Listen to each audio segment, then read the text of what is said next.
Morning. This is Brandy with Act for Alexandria. I want to welcome you to our final session in a three-part series of leading and living well in anxious times. Today we are going to be talking about compassion, an antidote to empathic distress.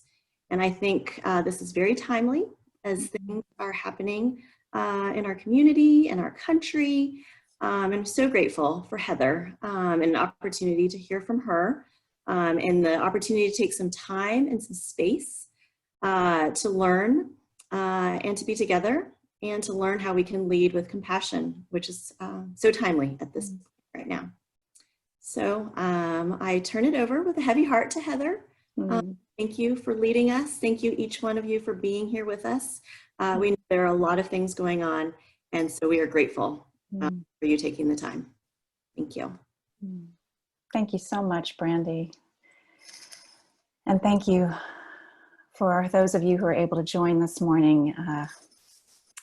I can only begin to imagine some of the things that you might have had to put to the side in order to join in this conversation this morning. And I deeply appreciate your presence in this conversation. Thank you for being here. And I hope that this conversation and some of the concepts and practices that we touch upon will resource you. I cannot honestly remember a time in my lifetime where I have felt things to be so fragile and to bear witness to such a significant degree of pain and suffering and distress. And it is really calling forth in me and in so many people whom I'm connecting with a deep desire to face into what we're experiencing and find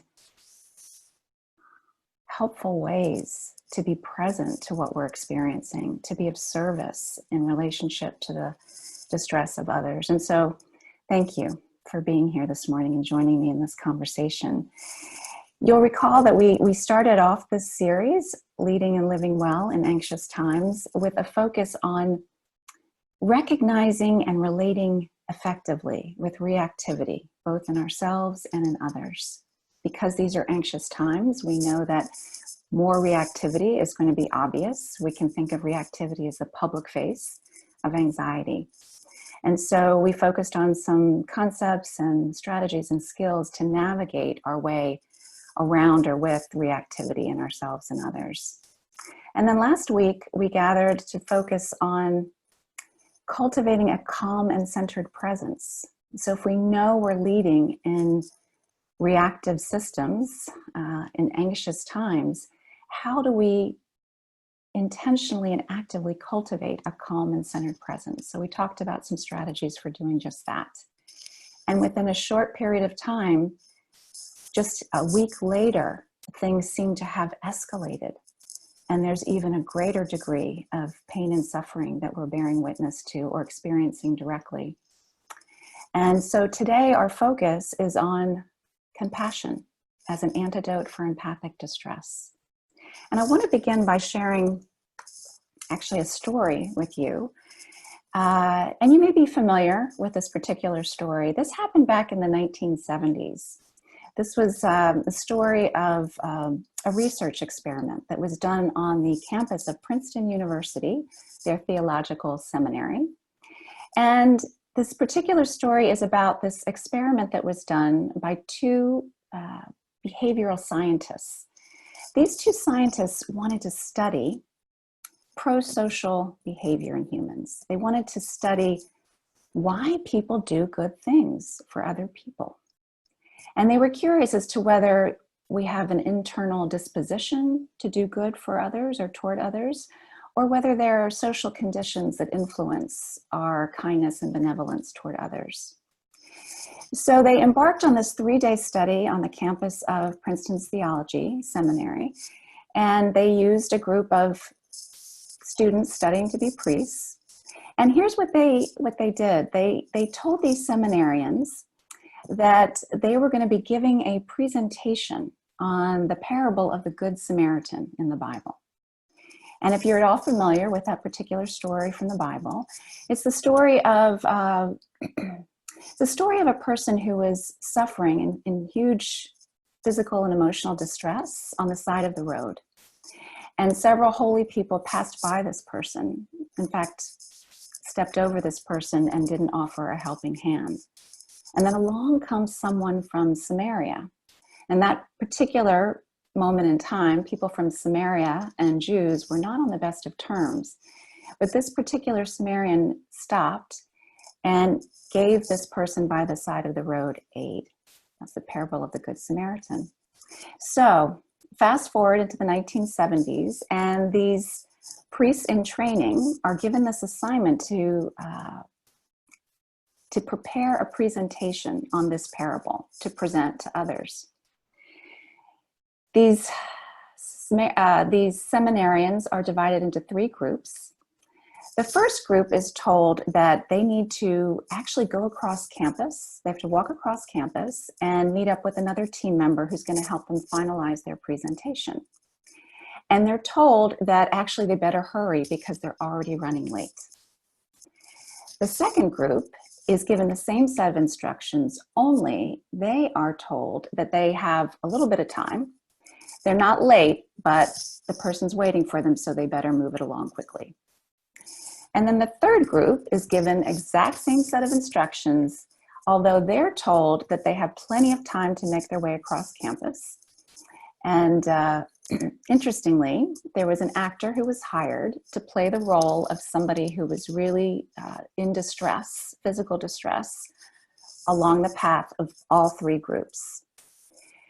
Well, you can imagine perhaps where this research study is going. It turns out that only 63% of those who were told that they had plenty of time, that they were not running late, only 63% of those stopped to help the person in the middle of their path, to help that person in distress. Only 10% of those who were told that they actually had no time and were running late, only 10% of those actually stopped to help. Now, these are people who were studying to be priests. These are people who were studying who were preparing to give a presentation on the parable of the Good Samaritan. Interesting. So, we find ourselves in a particular time right now where we are witness to others' distress, and it is amplified in significant ways. It's requiring us to turn toward other people's pain and suffering. And I'm curious, given your experience, both personally and professionally as leaders of nonprofits in the Alexandria community, how do you feel when you're witnessing someone else's pain and suffering? So we have the option of the chat box, and I would really appreciate it if you would turn to the chat box now and just document in that chat box your response to this question. How do you feel when you're witnessing someone else's pain and suffering? So if you would, please do that now.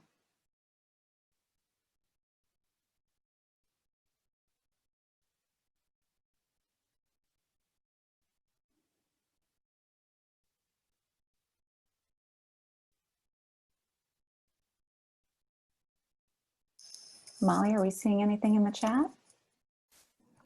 Not quite yet. Okay. Some people are still typing. Okay. Some said sad, anxious to help, sometimes angry if their pain and suffering seemed unnecessarily caused, awful, horrible, helpless, anger, compassion, a need to lift voices in protest and make change happen, and frustrated and anxious. Thank you. Yeah, all of that is been part of my experience, and as I'm connecting with clients and organizations like yours and other types of settings, we share a lot of the same feelings that we are experiencing when we're bearing witness to someone else's pain and suffering. And the reasons for that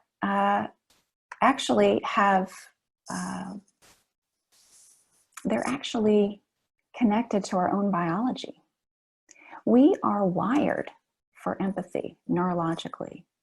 And before I describe the neurobiology of empathy, some of which you may already be familiar with, I want to share with you the definition that for me informs my awareness, my perspective on what is empathy. So here's the definition that I often share with participants in programs like this. We could say that empathy is the ability to experience and understand what others feel while maintaining a clear discernment about your own and the other person's feelings and perspectives and experience.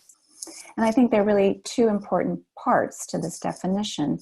One is obviously the first part, the ability to actually experience and understand. So have a sense-like experience, a more visceral experience of someone else's perspective or what they're feeling. Also to have a cognitive sense of empathy, to have an intellectual understanding of why they might be having that experience.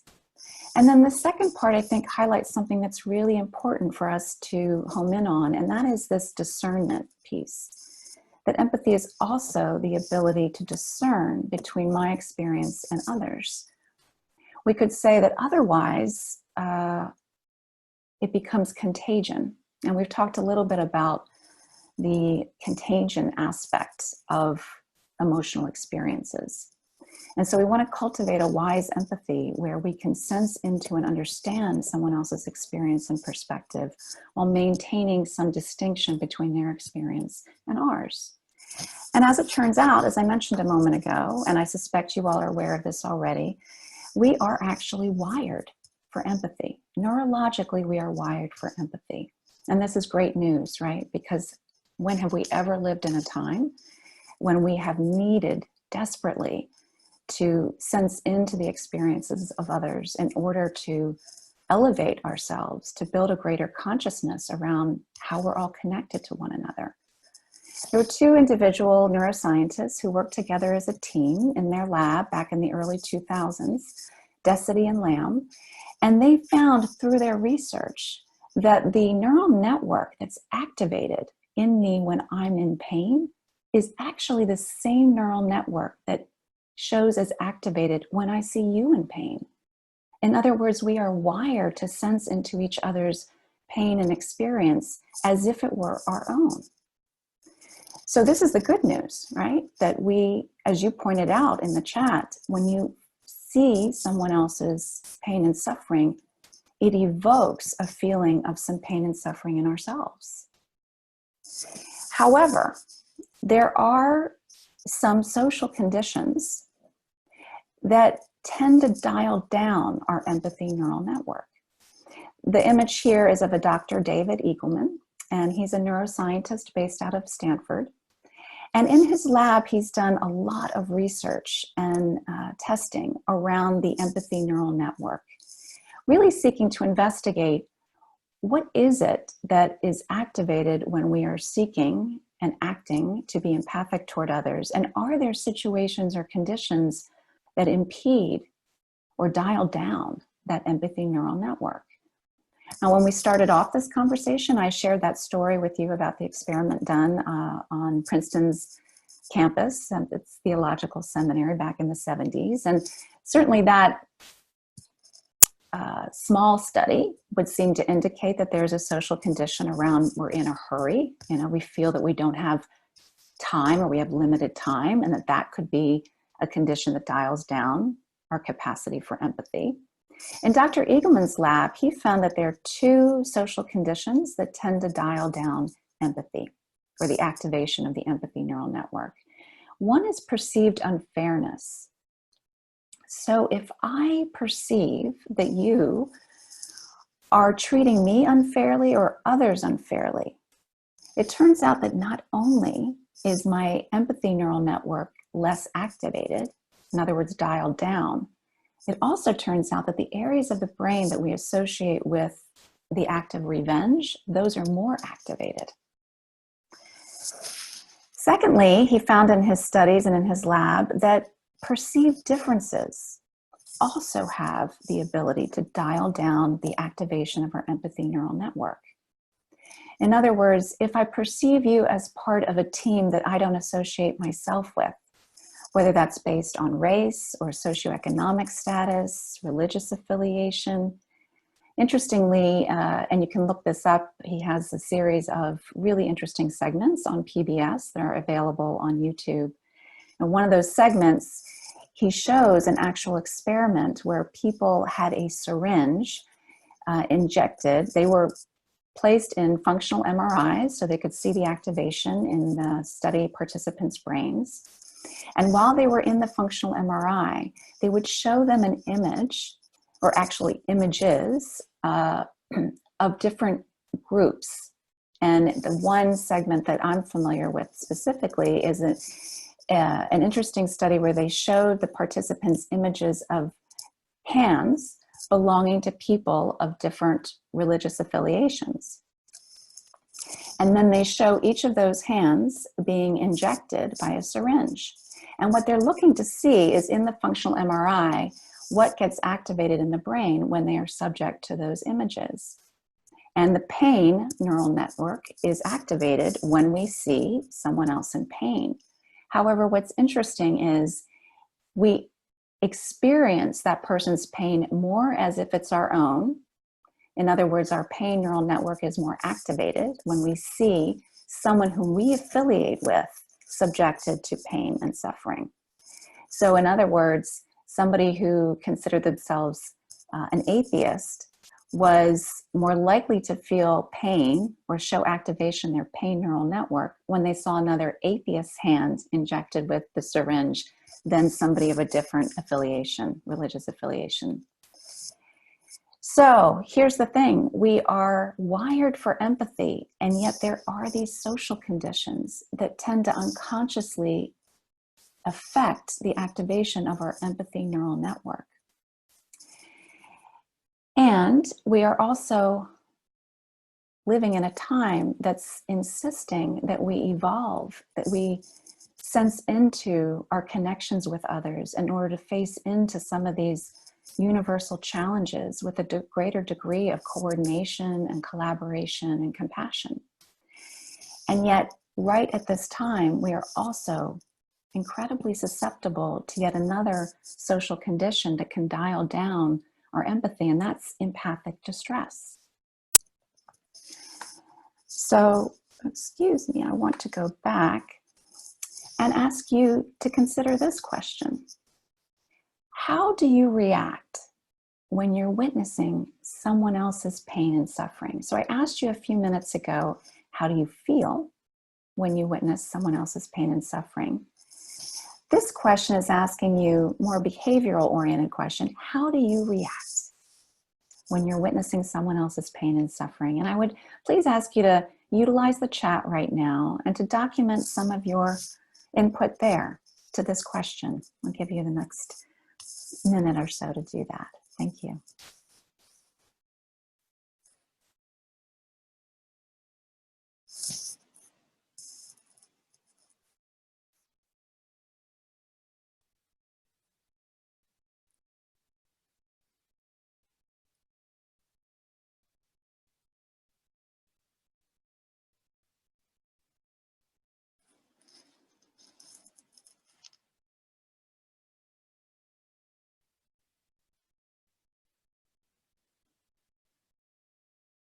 So what are we seeing, Molly? So you're saying talk it out with others, try to take action if I can, get to places where I feel like they can make an impact on the people suffering, cry, write down feelings, and then some say it depends at best, try to listen, bear witness, ask what they need and listen to the answer, comforting them, resorting to prayer, then to action of some kind. Thank you. Yeah, it's really helpful and encouraging to me to hear some of what you're capturing there. There's sort of a theme of having some type of action associated with the reaction you have to bearing witness to someone else's pain and suffering. Interestingly, it also is true that many of us can be susceptible to that condition or reaction of empathic distress. That when our empathy neural network is activated, which it's likely to be when we're witness to someone else's pain and suffering, because our neural network to sense into and experience our own pain is the same neural network activated when I see someone else in pain. So then we have two pathways available to us. And the first pathway can lead to empathic distress. And what we characterize that as is when being witness to someone else's pain and suffering actually turns my focus toward myself and my own pain in response to that other's pain and suffering. And so the emotions I experience are more self-related. I become more attentive to my own discomfort or pain at witnessing someone else's suffering. That can often lead to negative feelings, stress. We see this a lot in caring professions like yours. And in some of us, it can lead to withdrawal. We start to just become numb to the pain or suffering in others because it's so painful and difficult to be with ourselves. That can, in some cases, lead to non-social behavior. And ultimately, for some of us who really are at the front lines of the caring professions, it can, in some cases, contribute to poor health and burnout. And what I want to propose is what appears to be available to us in terms of an alternative pathway and an antidote to empathic distress is compassion. And compassion, we could say, is our neural network for empathy is still activated, but in fact, it leads ultimately to sensing into and focusing on others' emotional experience rather than our own. It actually is reflected by or reflected with positive feelings and kindness toward others. We see that people who are in the habit or practice of compassion have a more pro-social approach. They are more inspired to actually mobilize themselves toward action in response to someone else's pain and suffering. And they don't seem to take the hit in terms of poor health and burnout that those who are susceptible to empathic distress or find themselves feeling empathic distress are. And this is based on the work of two neuroscientists, Tanya Singer and Olga Klemenki, both out of Germany, who together in their labs study the neural networks both involved in empathy and compassion. And it turns out there are actually two different neural networks that get activated when we are experiencing empathy and alternatively when we are experiencing compassion. And when I say compassion, this is the definition that I love to share and turn toward. This is an image pictured here of Roshi Joan Halifax, who is a world-renowned mindfulness teacher and in particular does a lot of work training end-of-life care practitioners. And here's how she defines compassion. Compassion may be defined as the capacity to be attentive to the experience of others, to wish the best for others, and to sense into what will truly serve right here in this particular moment. So we know that the neural network, by virtue of those two neuroscientists that I mentioned out of Germany, we know that the neural network of compassion is actually a different neural network than is the neural network that's activated when we're experiencing empathic distress. We know that there are certain practices, by virtue of the science, it appears that there are certain practices that we can be in that actually strengthen the neural network associated with compassion and that provide us some relief or an antidote to the experience we have when we're in empathic distress.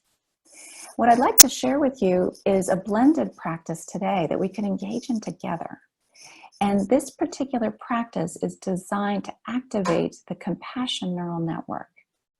And this practice involves both seeing similarities in others and in extending kindness.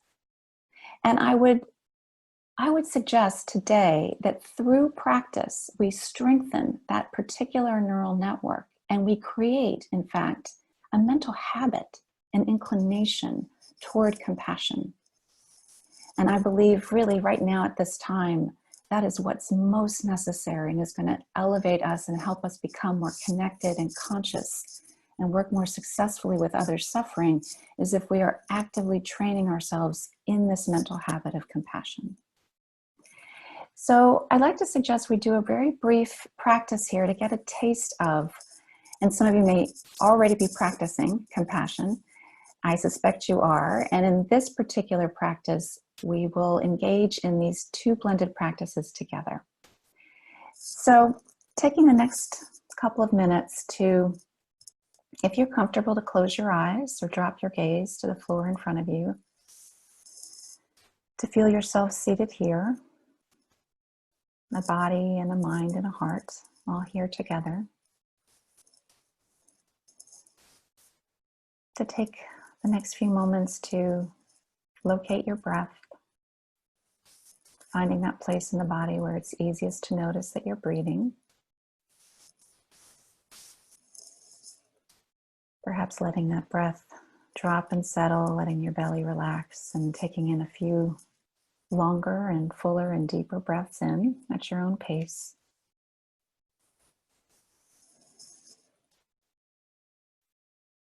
And as you release that out breath, extending that exhale, slowing it down and letting go.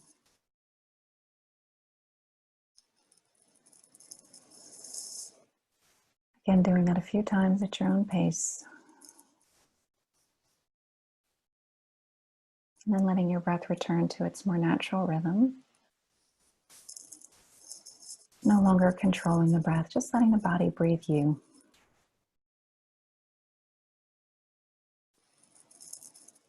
And I would invite you in this moment to call to mind a particular person in your life. This can be someone close to you or someone you have a more neutral relationship with. Someone whom you're aware of is struggling right now, is in pain or suffering in some observable way. And bringing that person close in, as if you could sense into their presence, as if they were seated right in front of you.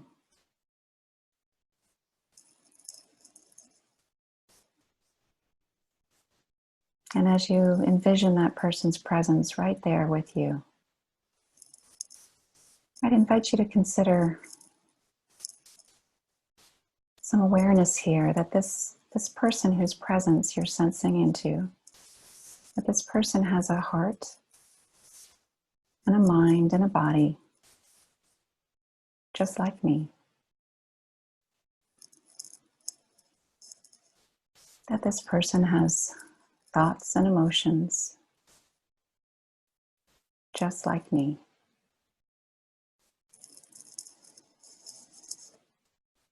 That this person at certain times in their life has known difficulty, has struggled, yearned for ease, been angry or frustrated, just like me.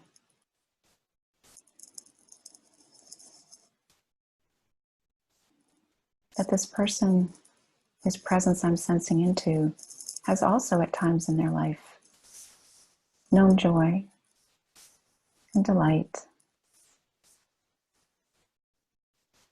opportunity, just like me.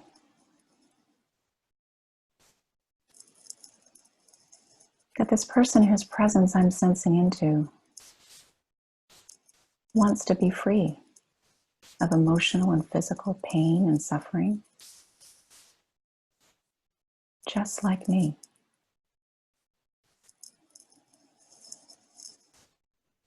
That this person whose presence I'm sensing into yearns to feel ease and peace,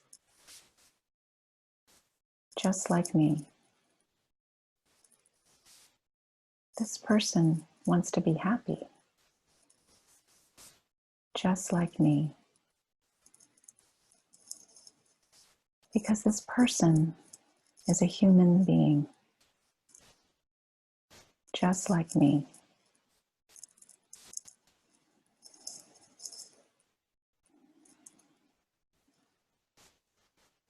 In this next moment, I would invite you to envision yourself extending some intentions or wishes for this person.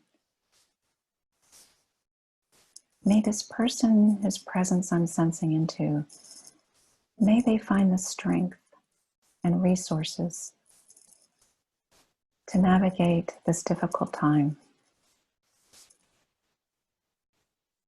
May this person touch some peace and ease.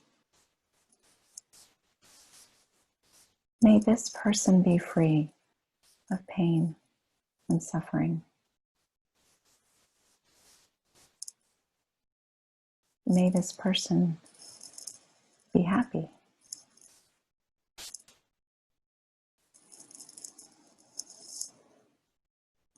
Taking the next few moments to notice what, if anything, is present for you right now.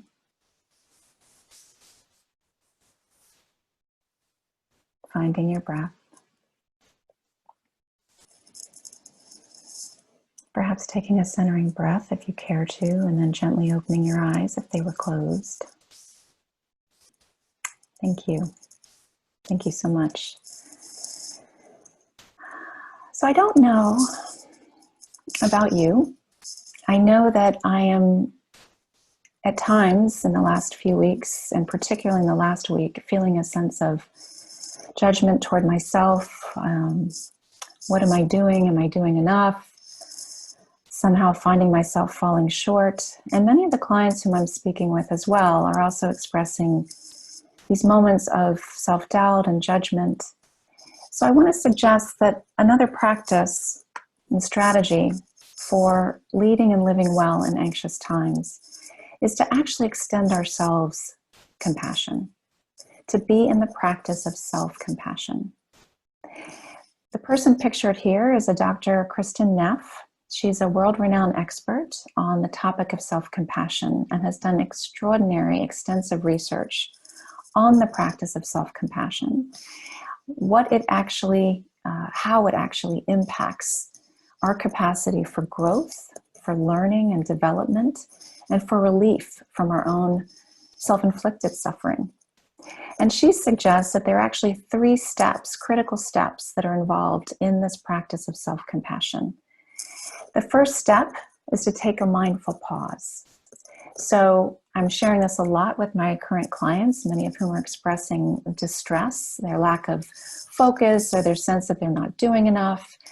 And once they're in that spiral of self-judgment, it is really difficult to find our sense of motivation and mobilization.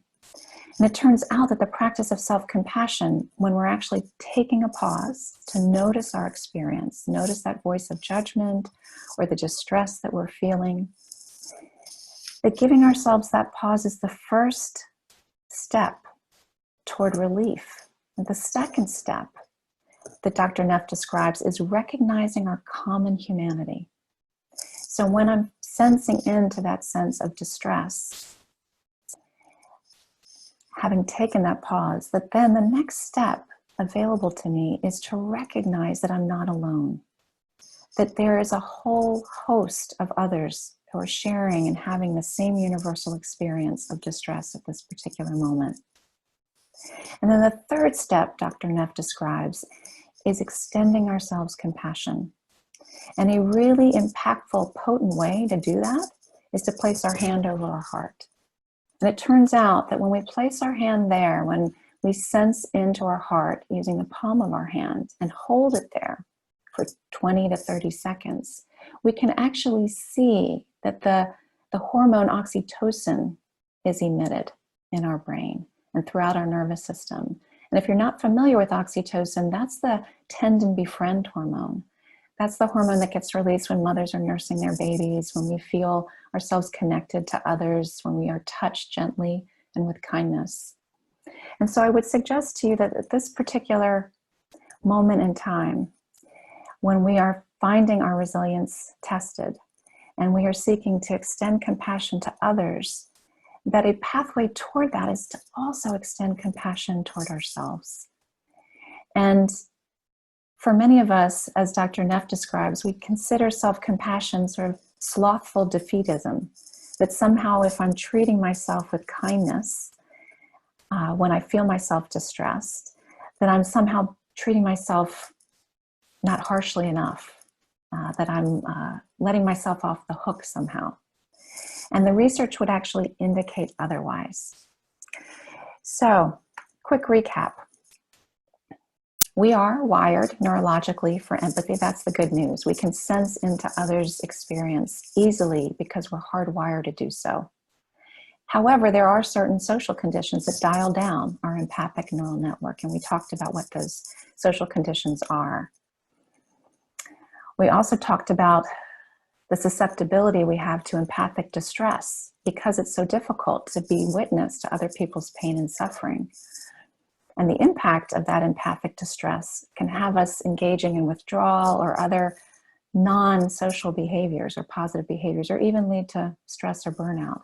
Compassion, however, is an antidote for that empathic distress. And we know through the research that compassion, when we're practicing it, actually activates a different neural network than the pain neural network that empathy does. We also talked about the importance of self-compassion, that too supports positive action and learning and growth based on the research. So, as we complete here, I want to offer you some encouragement that if you were to treat any of these potential assignments as something you would take on for yourself in the next few days, I am confident that it will produce some sense of increased ease and increased compassion on your part. One potential assignment might be to develop a self-care plan. What are you actually going to practice to resource yourself during this particularly challenging time? And I'm talking with a lot of leaders like yourselves who place themselves, well, they're not even on the list in terms of priorities. What you practice really matters because, again, your nervous system is a resource for the nervous systems of everyone else around you. So what will you practice to care for yourself?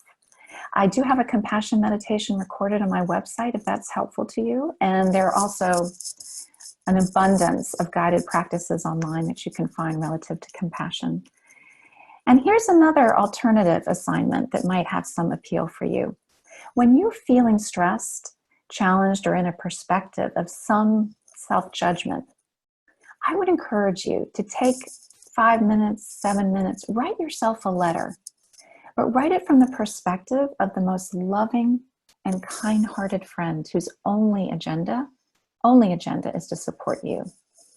What would this person write to you in response to your distress? In terms of resources, Kristen Neff's website is phenomenal. All kinds of really helpful resources around the practice of self-compassion, the research associated with the practice. And then this book is also a terrific resource, How Compassion Made Us Human. So I want to thank you so much for joining in. And if anyone is interested in staying on for the next few minutes to share any of your best practices, how you are cultivating compassion in yourselves, this would be a wonderful opportunity to exchange some of those practices or to ask any questions of yourselves or me. Thank you again so much for being here.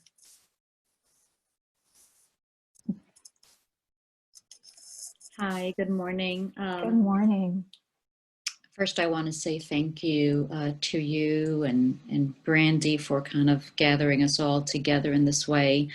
These past 3 weeks have been so incredibly timely and helpful. I am working with the Dream Project in Arlington and working with a lot of undocumented families at the moment, but I also have a presence in New York City that is at the epicenter of this pandemic, and I do a lot of work there with ministers and social advocates. So I'm carrying a lot, and I find with the recent events and the murder of George Floyd, and the response of the administration last night that has inflamed even more anger. I'm finding myself challenged with taking breaths in between because I feel so much anger and so much pain and so much hurt. I am a Latina, so my communities, my brown communities are suffering immensely too. So this is not just something I'm witnessing externally, but I'm experiencing internally, and I'm hearing stories that are devastating. So this is both a comment and a question. One, so grateful for the space that you've opened up to contain us and to do self-care, because I think that's more needed than ever.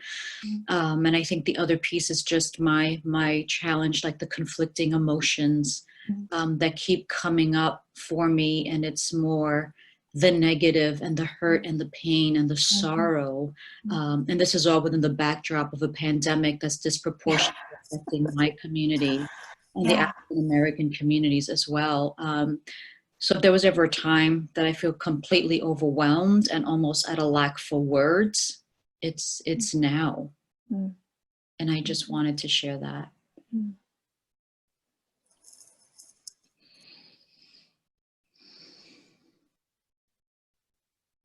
Perhaps we could all just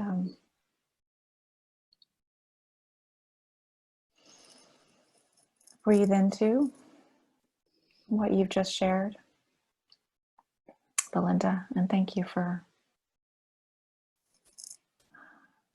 being so honest and vulnerable around your own experience.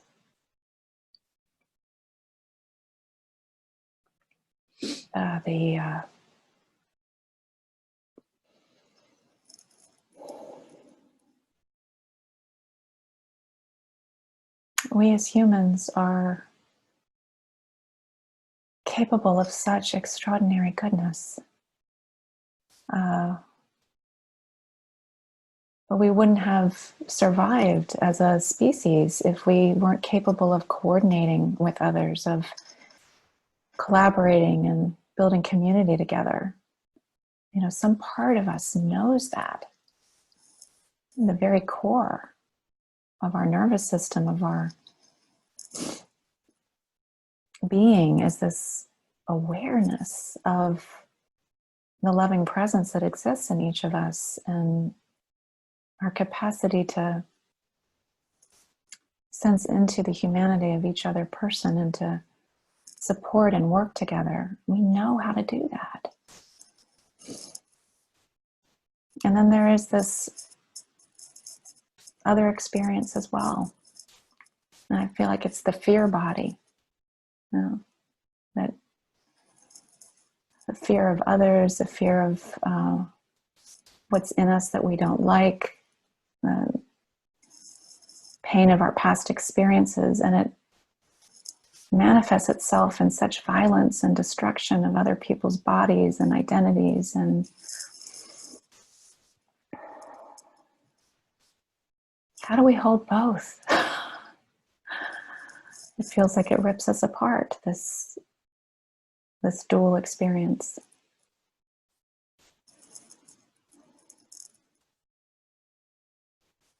I'm wondering, for those of you like you, Belinda, who are not only being witness to all of this, but also feel the experience intimately yourselves, because you're part of a community of people that have been marginalized, and violence has been perpetuated upon you in ways that are too horrible to even at times face into. I wonder, how are you? It's an act of courage. It's an act of courage every day to get up.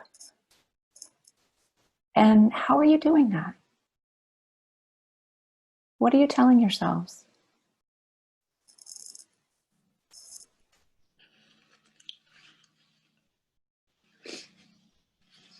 I think, for one, I'm also a lay leader. I'm a graduate of Union Theological Seminary in New York City. And so, you know, part of my daily practice of prayer and groundedness is critical to me, to have hope even against hope, to hold on to faith even against faith. And that community of faith, universal, right? Even across traditions. I'm part of the Interfaith Network in Arlington too. Mm. That definitely fuels me, because as you had shared earlier, Heather, like just knowing that we're not alone in this struggle, that there are those of us not only witnessing it from without, but experiencing it from within. And then utilizing that anger, that righteous anger, utilizing the pain and channeling that into change. So I had an emergency meeting with ministers and advocates in New York City last night, where we came together just to process, just to listen to each other, to cry together, and then to formalize sort of an action plan. We're developing a statement today, and we're recording a podcast at 3 p.m. We have our own website to speak to this from the Latinx, community and perspective. So that's kind of how I deal. I dig deep within, I connect to community, and then I find ways to externally put a message out into the world that hopefully will steer the climate in a more positive direction, the spirit of the times in a more positive direction. But these are definitely probably the most challenging times in my lifetime. With the economic realities and the hits that are happening in terms of, even in my family, my communities, and how they're suffering at this time with this economic fallout, and now just, the ongoing racial injustice that Black and Brown people have suffered, in this country. And there's so many we don't see, right? There's so many undocumented murders and people left to die in detention centers and in communities that don't get recorded, that don't get talked about. They're part of a subculture, like the invisible populations in this country. So it's, like it's containing all of that. It's mediating that pain in the best way possible, listening to the stories of our dreamers and their families, while also connecting them to resources to help them in practical ways. So there's, it's the spiritual component, the soul component, as well as the actual practical ways to make sure there's food on the table, they can pay their rent, they're not going to be homeless. So it's a lot to navigate at a time like this. And there are times where I literally just sit and I just have a good cry. I sit and I'm just silent. And then I just call upon a sister friend that I've grown up with for 30 something years. And we have a heart to heart chat, and she contains my angst and I contain hers. So developing those support groups. And I have a lot of clinical therapists in my circle. So that's always it's good to have a few of those in your network too. Yes, I have clinical psychologists, therapists, social workers. So we all kind of speak that common language, right? And can support each other. But I guess those are some of the ways that I'm finding to survive right now. I feel like this is survival mode, and then I'm trying to shift into thriving mode. It's kind of what I do with the young people we serve and we support. So that's kind of what I'm attempting to do as best as I can, given the state of anxiety, ongoing grief, anger, compassion, more anger, empathy, all that. Yeah. Your presence is an inspiration, Melinda, as I'm sure is the presence of each person who's in this conversation and doing really the hero's work. Right? Thank you. Thank you for what you're doing. There's a person whom I've done some training with, and I'll just offer if this is of any help at all. She has this wonderful practice. Her name is Wendy Palmer, and she's a phenomenal master coach and trainer. And one of the concepts that she shares in her trainings that I found to be really impactful, and interestingly, it's nothing powerfully, wildly different about what she's proposing, but I'd never really considered it before. And here's the practice. She says, we are not alone. Even when we may feel lonely in our experience, we're not alone. We can call upon, and she describes it as her posse. And she thinks about, who are the sources of inspiration for her, and the qualities that she most wants to cultivate actively in herself. And she talks about a Mother Teresa, for instance, to cultivate the particular quality of compassion in herself. And there are other people she mentions, historic figures that she envisions as being part of her posse to cultivate certain other qualities like perseverance, for instance. What I found to be so helpful about this notion and this practice is that we can really create, in essence, a sense of our own posse that is at our back and that is encircling us, and that we don't have to call upon our own reserves all the time. We could actually imagine calling upon the reserves of our posse to support us. I don't know if this concept is at all helpful, but at times when I'm feeling a little bit alone, or like I don't know that I have what it takes to face into some of this, that I am channeling Wendy and this notion of the posse, and who would I want, to be in my posse, that I can think of as, I can think of having that person at my back. I'm not alone. Is there anyone else who wanted to share a practice that they've turned to support themselves in this past week, or how you are practicing self-care or extending compassion out into the world before we complete here?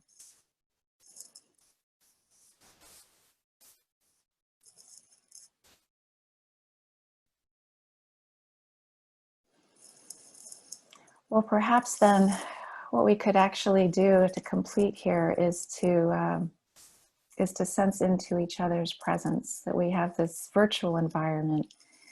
And I'm very aware, though, of a real connection with each of you. So grateful for your presence on this call and in this conversation, and most particularly for your courage to get up every day and to do what you're doing. Truly, you're amazing teachers. And I wish you continued resilience in your work. What you're doing is so vitally important to elevate us all. Thank you. Many, many thanks for the good work you're doing. Thank you. And Molly and Brandy, thank you so much for creating this safe space and this environment. It's really, really a treasure. Thank you, Heather. Thank you, everyone, for joining us. Thank you for making the space and the time. And like Heather said, thank you for everything that you're doing. And we look forward to connecting with you in person sometime soon, and giving hugs to everybody. Just know that there are not even words, but just to say how grateful we are for everything that you're doing, and the ways that you're serving people in our community. So thank you. And thank you again, Heather, for sharing your wisdom and your presence with us. Oh, it's been an amazing privilege. Thank you. Thank you. Wishing you all as much peace today as possible.